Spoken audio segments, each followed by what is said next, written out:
Okay, so all week you've been creating. I know it's no big deal. It's not a big deal. All week we've been creating new lines under specific instructions. It has to go through a certain point and be this certain slope. So you're creating your own line based off of those specifics, finding the slope, finding the y-intercept. We're basically doing that again, but now we're adding a new component, a new line that has to be parallel to this one. So we're starting with an original line, and we want our new line to be parallel to this one and go through this specific point. There's two ways that we can do this, graphing and algebraically. Let's start with graphing just so we can see what's actually happening, and then we're going to move on to algebraically. Don't be nervous. It's just a video. Okay? All right. So let's start by graphing this original line just so we can get a visual on what's happening here. So let's just do a simple 5 by 5 coordinate plane.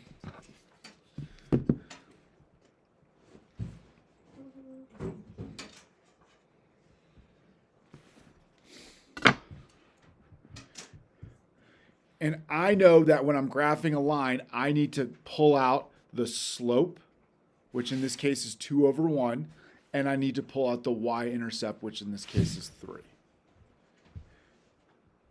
This is good practice.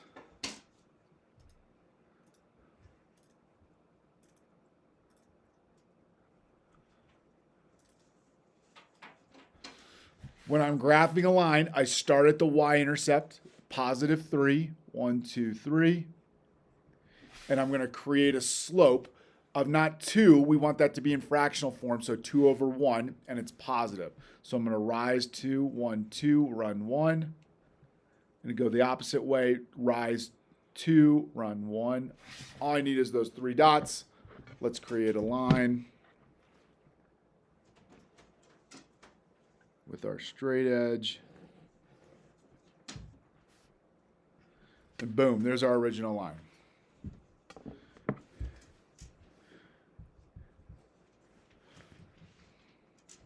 I'm going to mark it.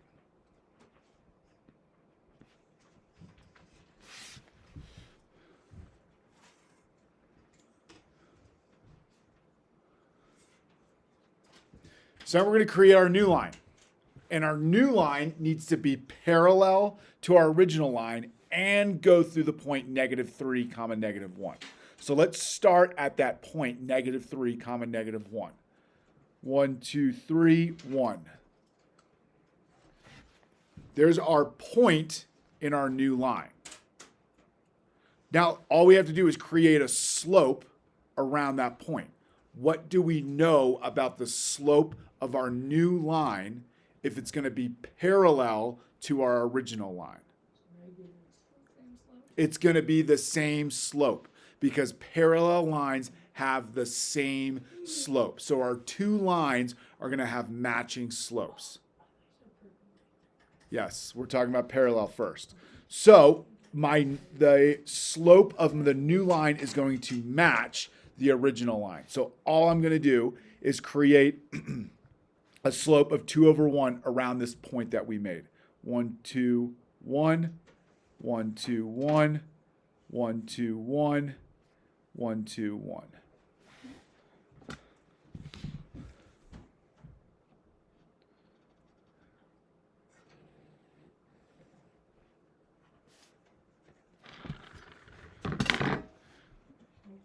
Hey, Max, welcome to the video.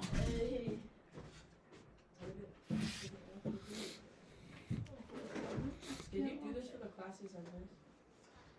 Did you watch the video for the classes you did? No. Nothing's perfect, you know?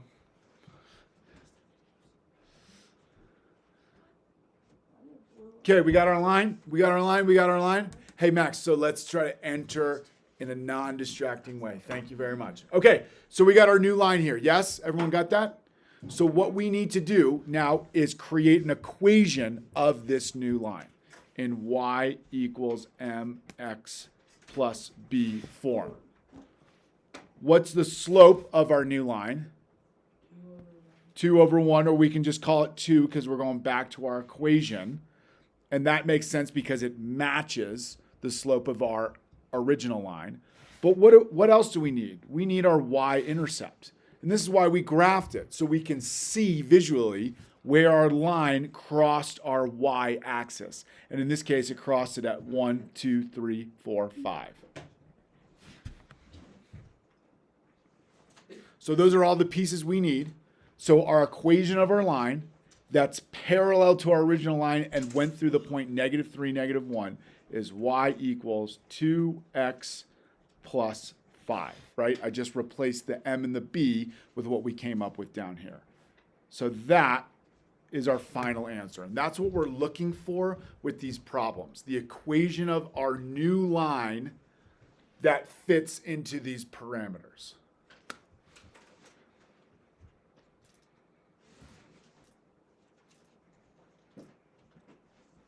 Sweet. Let's do it algebraically.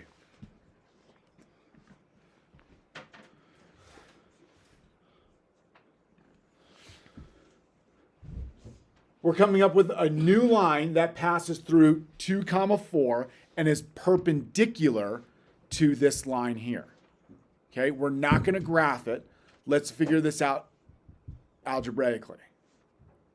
So if our original line, the slope is 1 over 3, what's going to be the slope of a perpendicular line to that? Well, we know that perpendicular lines meet at that perfect 90-degree angle, but their slopes are not matching. They're opposite reciprocal. So the perpendicular slope of our new line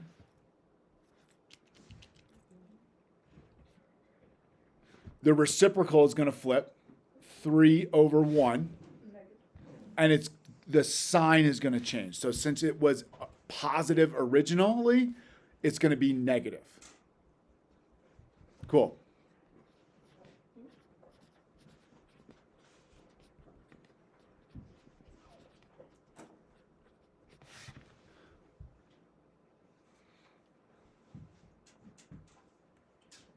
So now this turns into what we've been working on all week. We're just going to plug in x, y, and our slope, and we're going to solve for our y-intercept. So we're looking for y equals mx plus b, and we have all the pieces we need. We're going to plug in 2, 4 as our x and y, and our new slope is going to be -3. We could say it's -3 over 1, but when we're solving things in equation form, we actually like them to be back to our whole number. Does everybody see how our slope is -3? Yeah. Because that's the opposite reciprocal. Cool. So let's plug it all in, just like what we've been doing this week. In place of y, I'm going to replace it with 4. In place of m, I'm going to replace it with -3.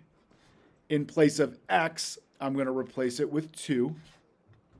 We don't know what b is, so we're going to solve for b. Let's clean this up. Well, before we move on, does everybody see where all those numbers came from? Do we have The to have that memorized, that number is there, that number is there, that number is there? No. Yes. Because they're all pieces of the puzzle. Remember, this is x and this is y. I'm going to give you this equation. But yeah, you need to know, okay, I'm going to replace the y with the 4 because I know that 4 represents y. I know that I'm going to replace the slope with -3 because that's what we calculated as our new slope. And our x is going to be 2 right there. Okay, and with practice, this is just going to start to come pretty naturally.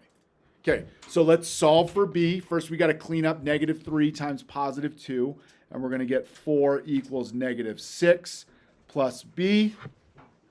Running out of room here. To solve for b, I'm going to isolate b. So I'm going to add 6, not a b, to each side. And I'm going to get 10 equals B. Everybody see how B equals 10? Yeah. Cool, cool, cool. Now we have all the pieces we need. Remember, we're going to y equals mx plus b.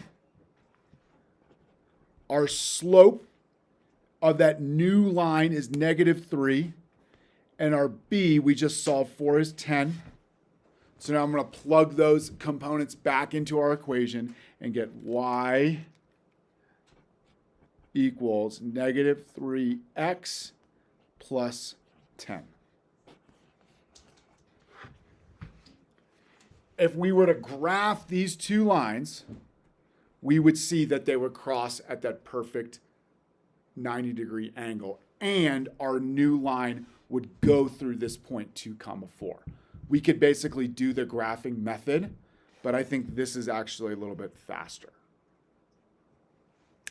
And that's it. Thanks for watching. Have a great day.